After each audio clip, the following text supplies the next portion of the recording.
Shalom, Bapak Ibu dan saudara-saudaraku yang terkasih di dalam nama Tuhan Yesus. Senang sekali hari ini saya bisa menjumpai Bapak Ibu di dalam tayangan video singkat ini. Sebelum kita bersama-sama membaca dan merenungkan firman Tuhan, mari terlebih dahulu kita tunduk kepala, kita berdoa. Mari kita berdoa.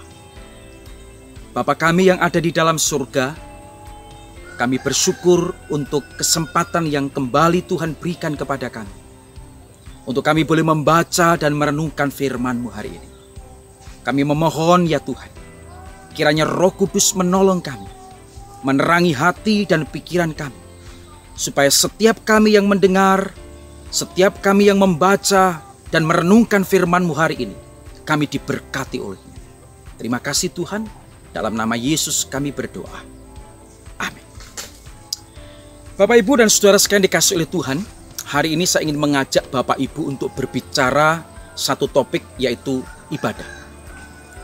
Saudara, bicara tentang ibadah, tentu saudara konotasi kita adalah ibadah itu kita datang dan hadir di gereja. Dan ternyata saudara sekalian dikasihi oleh Tuhan, ada sebagian orang yang tidak lagi mau untuk datang beribadah di gereja. Memang mereka mengaku diri Kristen. Mereka mengaku diri sebagai orang yang percaya. Tetapi mereka tidak mau datang beribadah di gereja.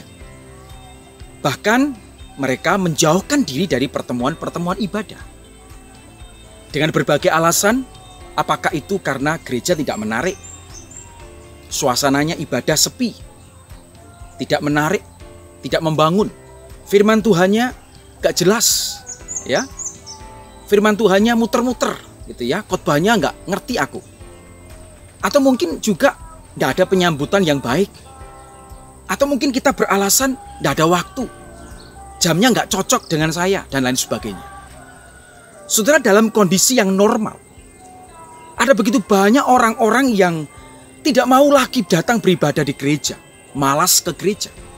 Bahkan dengan sengaja menjauhkan diri dari pertemuan-pertemuan ibadah. Saudara, ternyata kebiasaan menjauhkan diri dari pertemuan-pertemuan ibadah raya tidak hanya terjadi pada zaman sekarang ini, saudara, tetapi juga terjadi pada zaman Alkitab. Saudara, karena itu penulis kitab Ibrani, dia menuliskan di dalam Ibrani pasal 10 ayat yang ke-25, mengingatkan kepada jemaat pada saat itu dan juga kepada kita hari ini, bahwa ternyata ada orang-orang yang mengaku diri Kristen, yang mengaku diri orang percaya, tapi mereka punya kebiasaan tidak lagi mau datang beribadah di gereja. Saudara dikasih oleh Tuhan, firman Tuhan di dalam Ibrani 10 ayat yang ke-25 dikatakan begini: janganlah kita menjauhkan diri dari pertemuan-pertemuan ibadah kita, seperti dibiasakan oleh beberapa orang. Tetapi marilah kita saling menasihati dan semakin giat melakukannya menjelang hari Tuhan yang mendekat. Di dalam terjemahan yang lain dikatakan, jangan kita lalai menghadiri kebaktian di gereja seperti yang dilakukan beberapa orang. Tetapi marilah kita saling memberi dorongan dan saling menguatkan, terutama sekarang ini, sebab hari kedatangannya yang kedua kali sudah dekat. Saudara dikasih oleh Tuhan, ada banyak alasan yang membuat orang malas ke gereja. Ada begitu banyak alasan membuat seseorang tidak mau lagi datang beribadah di gereja. Tetapi hari ini firman Tuhan ingetin kita, saudara, supaya kita jangan menjauhkan diri dari pertemuan-pertemuan ibadah atau kebaktian-kebaktian di gereja. Saudara dikasih oleh Tuhan, peringatan dan didikan Tuhan ini, pengajaran Tuhan ini sangat penting bagi kita di zaman sekarang ini. Kalau memang hari ini kita belum diizinkan untuk beribadah secara tatap muka, oke. Tetapi bukan berarti kita menjauhkan diri dari pertemuan ibadah. Tuhan memberikan kesempatan dan membuka kesempatan untuk apa? Untuk kita melakukan ibadah walaupun secara online.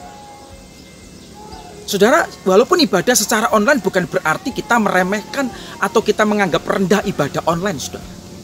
Saya sedih sekali ketika ada beberapa orang yang melakukan atau mengikuti ibadah online, tetapi kemudian dilakukan dengan sambil masak, ya, sambil nyapu, sambil tiduran dan lain sebagainya.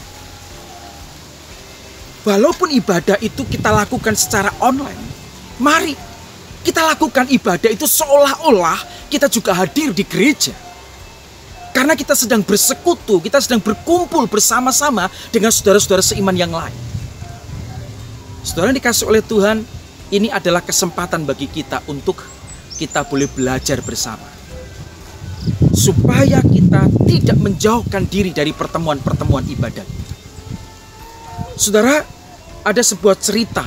Cerita ini sederhana, tetapi ini juga cerita yang nyata dan pengalaman dari jemaat di mana kami saat ini sedang tinggal, saudara.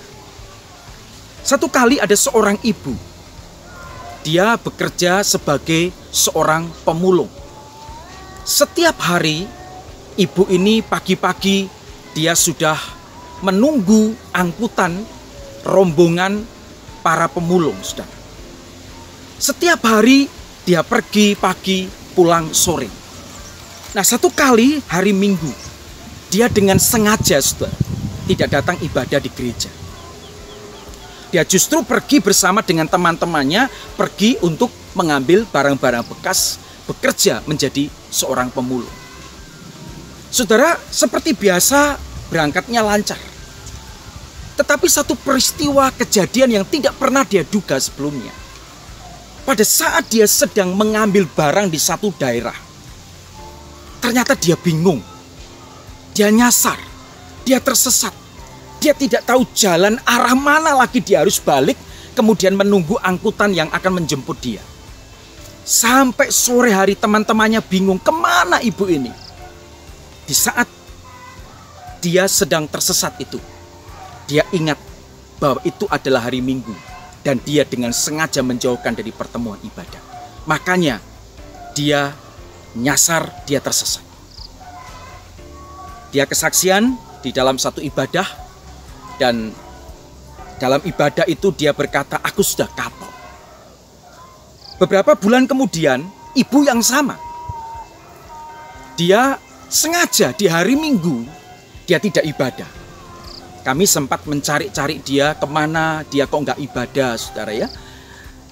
Kemudian saya kaget, hari Minggu siang, tiba-tiba dia antar makanan satu baskom penuh, yang isinya itu ada pisang goreng, singkong goreng, ubi goreng, ada bala-bala dan lain sebagainya. Lengkap semuanya, satu baskom penuh.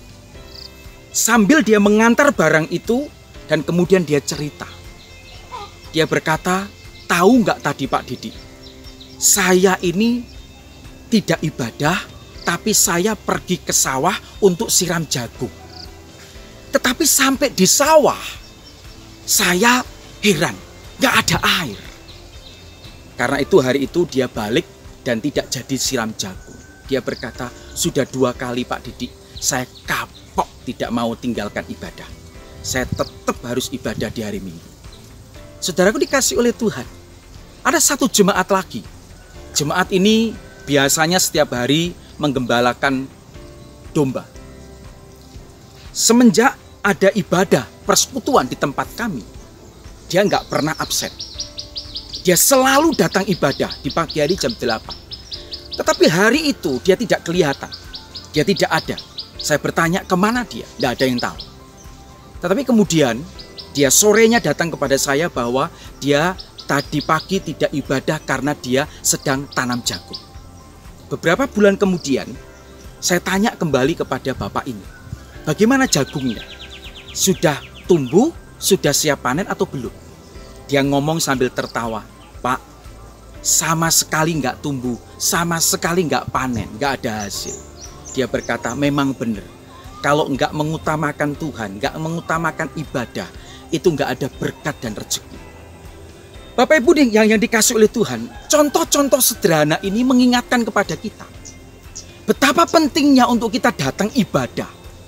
Jangan pernah kita meremehkan ibadah dan datang di dalam persekutuan-persekutuan, terutama di dalam ibadah raya di hari Minggu. Saudara, Tuhan sudah kasih kesempatan buat kita. 6 hari lamanya kita bekerja cari uang, cari duit. 1 hari Tuhan minta supaya kita istirahat dan kemudian kita pakai untuk beribadah dan menyembah Tuhan. Bahkan Tuhan tidak minta 1 hari, saudara. Tuhan minta hanya waktu 2 jam untuk kita secara khusus kita duduk diam dan kemudian kita menyembah dan memuliakan Tuhan. Kenapa kita nggak kasih? Bahasa kasarnya, kenapa kita terus mencuri-curi waktu, kita merampok waktu Tuhan?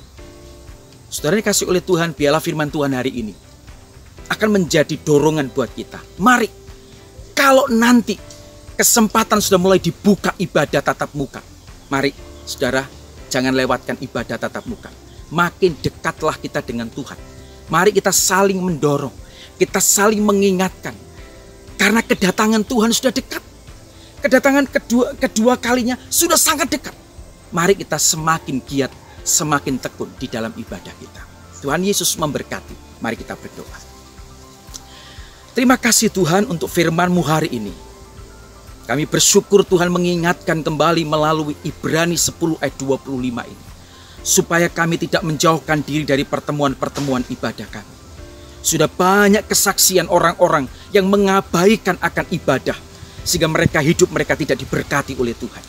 Dan biarlah ini juga menjadi pembelajaran bagi kami, untuk kami tetap mengutamakan Tuhan, menomorsatukan Tuhan di dalam kehidupan kami.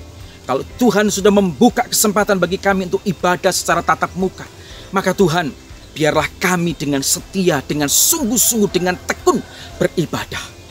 Terima kasih Tuhan, berkati seluruh jemaat Tuhan yang hari ini mendengar firman-Mu. Berkati mereka semua. Terima kasih, dalam nama Yesus kami berdoa. Amin. Tuhan Yesus memberkati saudara. Haleluya. Amin.